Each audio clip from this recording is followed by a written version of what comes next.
G'day guys, welcome back to my channel. My name is Wildkard. Thank you for being here watching my content every week and giving me a glimmer of joy as I talk about the greatest sport in the world, rugby.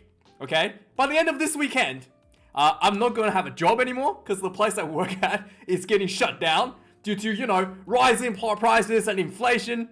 Yeah, and no, it's not Rugby Australia, unfortunately. I don't work for Rugby Australia, and yeah, we shall see what happens going into next week. But that aside, we are here to talk about rugby, and yeah, a lot of crazy news happened last week, and we'll go through them. Some of them may be fake news, but we will go through them anyway. So first up, this is not fake news. Look, Cowan-Dickie of England hooker is ruled out potentially for the entirety of the Six Nations. He has suffered an ankle injury where he was apparently a player landed on him, and he's going to see a specialist to see whether or not he needs a surgery for it. But this might be the last season for him for England as well, as he's moving overseas, which will make him ineligible for selections for England.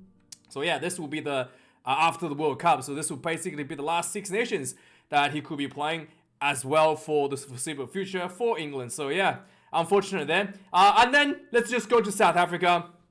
So another rugby team. It's going to be called the Sharks, and this time it's going to be the Miami Sharks. And this obviously has left the Durban-based real Sharks, I would just say, the South African Sharks, the Sharks that I knew until someone told me this is a sales shark. But yeah, the only Sharks that I know, the South African Sharks, the owner came out not really happy about it, as the person, Masotti, has made a huge investment. He's pretty much like the biggest investor in the in the Sharks. He's like a Wall Street guy that's like really rich. I think he owns a law firm or something in New York. But I think he also helped out Rassie Erasmus with his Nick Berry hearings going into the ban sort of thing. He also had lawyers helping his Rassie out. I'm pretty sure he's the same guy. But yeah, he's not happy that the Miami Sharks, another Sharks team, is going to be added into the rugby world. Next up, yeah, so the Wallabies actually made a training camp for the I don't know what they call it, pre-season training camp, pre-year World Cup training camp. So they had a training camp with 44 players for the Gold Coast this weekend, or last week actually. And during the training camp, obviously initially what do you call it? Last year there was 50 players. So this year only 44 players were selected for the training camp. And amongst the 44 obviously include Quade Cooper, Samuel Karevi, all the people that you probably expect the Wallabies might consider for the Rugby World Cup, as the Rugby World Cup will be cut down further to 33 players. Amongst the 44, James O'Connor and Vunivalu, Suilasi Vunivalu, is that his first name? So Vunivalu, Suliasi Vunivalu, the former Melbourne Storm player, both Reds players are not selected to the training camp. So despite the fact that they could potentially take in more players, as we saw 50 people last year, they could easily take in 46, right? There's no reason for them to not have it. This is like a clear statement by the management that O'Connor and Vunivalu has fallen out of favor and not likely going to be going to the World Cup. Really unfortunate. As James O'Connor especially, he has kind of moved back from sales shark to Australia to try to finish off his career with the Wallabies. Put a lot of effort into his personal development as the number 10. And yeah, just recent times been injured a lot, and his return from injury hasn't been that impressive. And yeah, he's not going to potentially be selected at all to the World Cup. So we've got Quade and Bernard Foley both ahead of him with not a lot of CO, and potentially Donaldson in the mix as well. So yeah, O'Connor basically the fifth fly half. That's no one needed in the team. So yeah, he's gonna miss out. Vunivalu is the other big name that's kind of missed out. Vunivalu, I felt he also had injury issues, and I felt his performance in the Super Rugby wasn't that great considering how big of a name he was. I wasn't very like he was just he looked good at moments, but the moments were far too few to be like a consistent threat. Like for international rugby, it's not enough. Like he plays like a rugby league player. He just sits and waits for the opportunity. But when he does get those opportunities, he does execute. So yeah, he needs a lot more time, in rugby on the field to to make up the ranks essentially. But anyway, let's move on. So yeah, here's the first piece of potential fake news that came out last week. Apparently, so obviously French going into the Rugby World Cup, it's the favorites to win. Fabien Gaultier, the French head coach, is currently looking for an attacking coach, assistant attack coach. So yeah, apparently Gregor Townsend applied whilst being the head of the Scottish Rugby. So not head, the head coach of Scottish Rugby. So yeah, it's understandable why he wants to go to France and potentially securing himself a Rugby World Cup win. Everybody wants to win a World Cup. And just to think that you will leave a tier 1 nation to go do that is potentially on the fake news side. But yeah, there's some reports that he apparently applied maybe post 23 after he's finished with Scotland. But yeah, he's definitely looking elsewhere, as Scotland has been a bit of a headache for him as well. He had like personal issues with the players, just egos clashing, some might say, with names, people like Finn Russell and I think Hastings as well last year. And and Scottish team hasn't been doing that well, not very consistent at the moment. So yeah, big headaches, but he's trying to jump ship allegedly. Next up, Ireland has issued some updates for the big names Sexton and Ty Furlong. So Sexton has suffered a cheekbone injury and he will be expected to be back for the Six Nations, whilst Ty Furlong has an ankle problem but also expected to be very minor and will be returning for the Six Nations for the Irish side, which is a pretty big, especially Johnny Sexton, and probably the most important piece of the puzzle for the Irish team going into the Rugby World Cup. He needs to be healthy and he needs to be ready to go. And next up, so this is another piece of potential fake news, and this kind of it's a little bit disappointing to me to see that this news actually made out. I was almost borderline don't want to talk about it because this is very clear somebody trying to like use Faf's name to get fame for them, to get notice for themselves. So if allegedly, right, a South African police captain, what's his name? Who cares? A South African police captain has alleged Faf de Klerk threatened him and threatened him with a machete and threatened to murder him with a machete. So this is really so Stellenbosch police officer. So this is really like somebody trying to use Faf's name to claim to try to like maybe claim some notoriety to themselves. Obviously Faf is in Japan.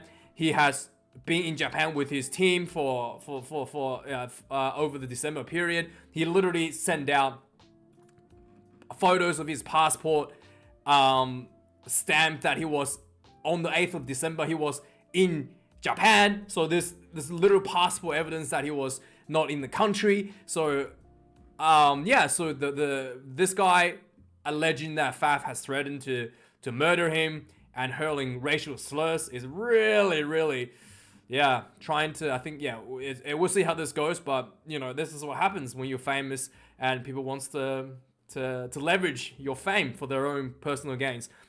Anyway, next up, Jake White has gone a bit of abdominal surgery after coming back from Europe following I think they played, who did they play? But anyway, he came back with the Bulls and he was having some stomach issues and he went, after the Dragons, he went to get a surgery, but he's going to be okay. He's going to be okay. So Jake White, a huge part of the South African backbone in terms of developing players domestically for the Springboks, and and obviously the former winner of this Rugby World Cup in 2007.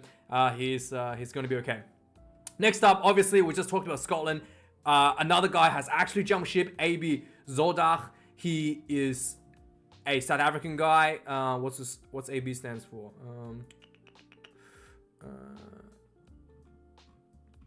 Alan Bason, and he's basically the defense coach. What is he? But yeah, he's leaving. He's already left. He has already confirmed that he's left Scottish Rugby just before Six Nations actually, and yeah, he will be going to top 14 side, or how do you say that? Leon, immediately basically. So yeah, so Gregor Townsend looking at championship himself potentially with his fellow assistants already abandoning ship for Scotland. I thought Scotland looking quite good with Finn Russell return. The Edinburgh team was looking pretty good. I watched some of their games on the weekend. Was looking pretty good. Tuilangi looked quite threatening at 12. And yeah, and the 4-pack looked pretty strong as well. Like pretty good scrummaging from Edinburgh. Who did they play? I can't remember who did they play, but I do remember watching some of the highlights. They looked good. I thought, yeah, they definitely, if you know, with Finn Russell at 10, obviously Edinburgh has who was it? Has one of the Argentinian guys at 10, I think. Is it?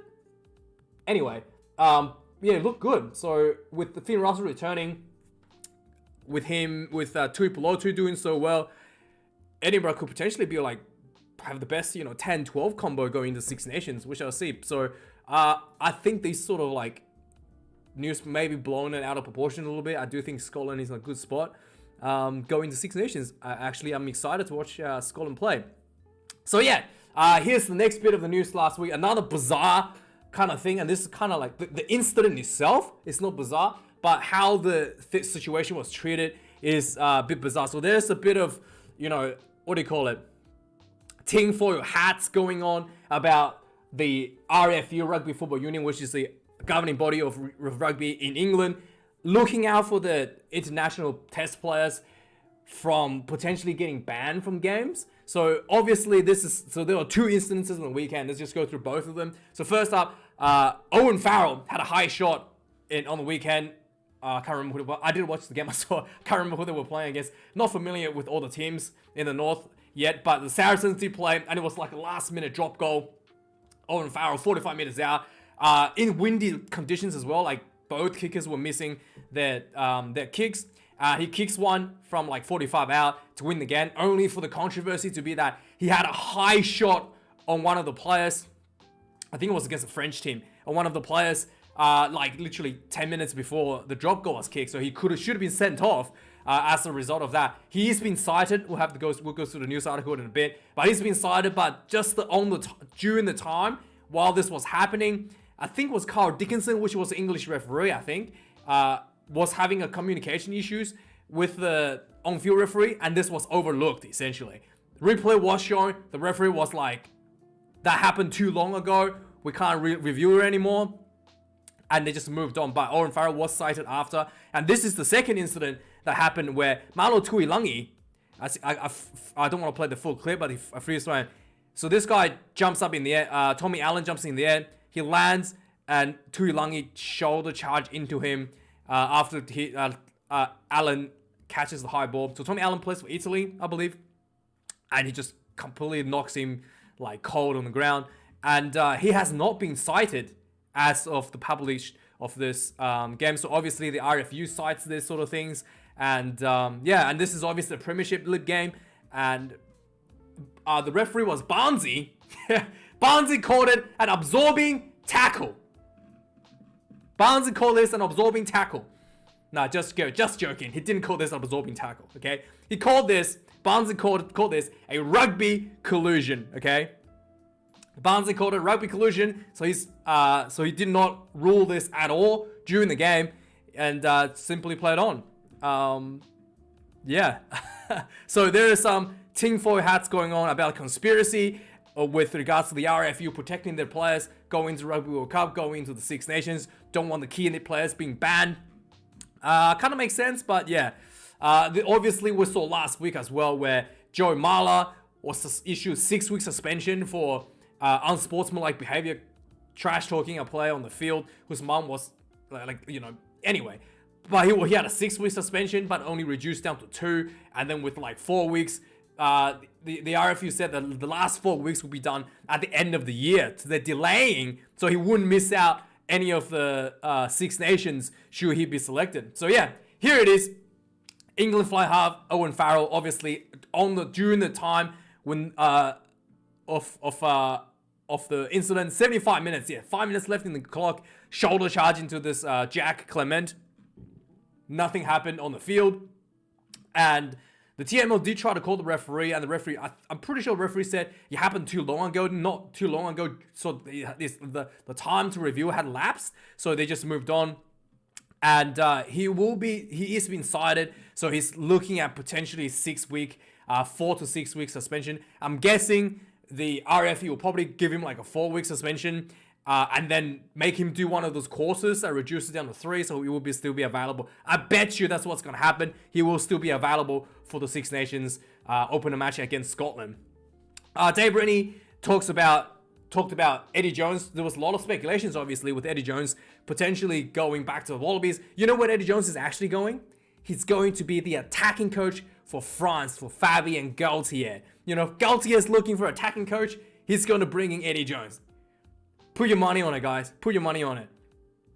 Anyway, with that being said, so Dave Rennie has confirmed that Eddie Jones will not be joining in the Wallabies prior to the Rugby World Cup. And yeah, he has confirmed that officially for Eddie. Whether or not he will be joining after the World Cup, that's a different story, because Dave Rennie will be leaving the Wallabies. It's speculated, not confirmed yet, it's speculated by the Australian media here that he's going to be heading to Japan, potentially with, what's his name? Kobe Steelers, potentially. And there's another guy that's also leaving, which is more important. Sir Fozzie will be also leaving to Japan. And he's very likely going to Japan as well following the Rugby World Cup. Not if he wins the Rugby World Cup, he's gonna stay in New Zealand forever after he wins the Rugby World Cup. But also, if Fozzie leaves, there's also speculations from the Australian media, by the way, that Jamie Joseph and Tony Brown will be returning to New Zealand, and they could potentially, especially Jamie Joseph, he's currently the head coach for Japan, potentially take over the All Blacks. So yeah, which means Scott Robertson might miss out again. So we shall see what happens there. We shall see how the politics play out. But some interesting stuff. Again, this could be fake news. There are just speculations from the Australian media, so take it with a pinch of salt.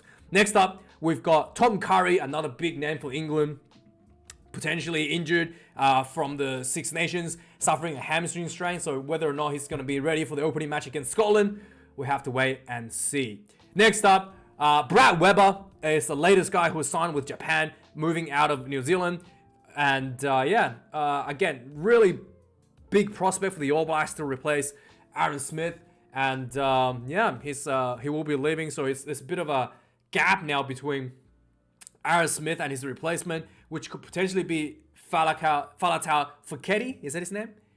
Falau Fakatava potentially. And there could potentially be a gap on the 9 position, because Fakatava, whilst being extremely good, he still needs a lot more experience in the international test arena. So another big sort of rumor in the rumor mill that Malcolm Marx currently playing in Japan, I think for the Steelers, Kobe Steelers. He's being sorted after by Munster in Ireland. So yeah, he will potentially be going there after the Rugby World Cup. Also, there has been talks that Clermont was also looking to get him as well. But he might not be. Clermont was looking for him as well. And then they kind of like filled up their position with Faenga R from the Wallabies. So not likely that they're going to be getting him anymore. But yeah, Malcolm Marx potentially going to Scotland. Next up, Nick Evans will be joining England for the Six Nations as a assistant coach. He was former All Blacks, and he currently playing for the Stoop. He's the coaching at the Stoop.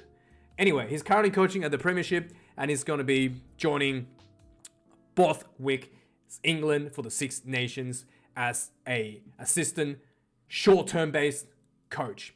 Next up, so there was some news came out of South Africa. The CEO of South Africa has stepped down. He was expected to be fired actually, because there was he was being fined, like not fined. He was basically, what do you call it? let's just read this. He has stepped down. So he was being sued by the University of Stellenbosch for what is it called? What do they call it?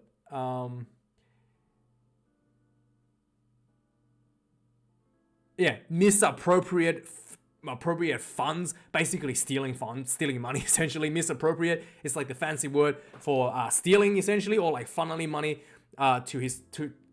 inappropriately or illegally to his associates, essentially. I don't know, but he was being found guilty of that, and he's been ordered to pay back the money that he misappropriated, which was £1.7 million.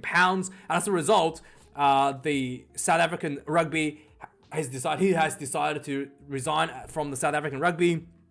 Apparently, he's done a really good job for South African Rugby, taking them out of the ditch that was left by what's his name, Alistair Coetzee, and then he was also, taking the rugby to the World Cup, managed the COVID issue quite well, and also helped South Africa secure the deal going north to compete in the URC, which has I will look at tremendous growth in the sport in South Africa as well. They're doing a lot better than Super Rugby in that sense. And so he's done a lot of good work for the South African Rugby, but he will be stepping down as the CEO. And as a result, they made this massive statement about his achievements and all that sort of stuff, and made a huge jab at New Zealand Rugby that New Zealand Rugby has unceremoniously killed Super Rugby. They claimed with his exit statement, right? And what's his name anyway? Did I mention his name? His name is Roux, Jury Roux. So he's gonna be leaving. And it's greener pastures for the South Africans. They're getting much better numbers, much better TV viewership, as we can see here. Record-breaking viewerships across the weekend for Northern Rugby and South African Rugby. So doing much better than what they were doing in Super Rugby anyway. So apparently, a record high fan attendance in the single round has breached the record last year to 123,000 from 121,000. But the biggest number is that the South African local fans in attendance actually outperformed Ireland and Wales at 95,000 fans, over 95,500, as opposed to 65, almost 65.8 and 40.7 thousand for Ireland and Wales respectively. So huge improvement for 95,000 local fans attending rugby games in South Africa. I think this is over the weekend, for over 2 days or something. But yeah, something like, the Super Rugby was literally playing in front of empty stadiums towards the end of its years. So much better turnaround as well. Meanwhile, in England, the Premiership Rugby saw the highest record TV audience for a club, not a final game, just the, what do you call it? For a regular season match at 1.4 million, which was 6% of all TV viewers in UK during this game between the Harlequins and the Bristol Bears. That is pretty huge. Just to give you an idea, so the NRL Grand Final here in Australia gets about 1.2 million viewers, and then the biggest one, which is the AFL, gets about 1.4 million viewers for the grand final, for the one game, biggest game of the year. So for a regular match to be over 1 million views, it's really something that's quite impressive for rugby overall, for rugby sport overall. Next up, Scotland. Adam Hastings is going to be potentially be missed out to Six Nations, likely to miss our session. He has a shoulder injury. So yeah. Anyway, Finn Russell will be there anyway, so it probably doesn't affect Scotland too much. For the Wallabies, again, one of the assistant coaches, Wise Mantle, this guy, he has left the Wallabies last week. He says that he basically saying that he has family issues or whatever. He can't commit to the Wallabies full-heartedly going to Rugby World Cup. So yeah, he's going to be leaving the Wallabies. And so the Wallabies will be looking for a assistant coach as well. And will not be Eddie Jones, because Eddie Jones is going to France. Everybody knows that. Next up, the Gustard, what's his name? Paul Gustard, who was, again, assistant to Eddie Jones, is potentially lining up with Warren Gatland for Wales as a defense coach going into the Six Nations. And finally, in France, did I report this last week? Jonathan Dante is going to be out of the Six Nations after a knee injury. He was out like 2 years ago as well for something similar. So yeah, a recurring injury looks like he will be out. Yeah, not looking good for France, but I mean, yeah, actually this could be a big blow for France because he is a quite important player for the French center field. Anyway, thanks for watching this video, guys. Like, comment, and subscribe. And I'm gonna go do some other things and try to make some money, find a new job. Hopefully you had a better week than me. And see you guys next week. Cheers.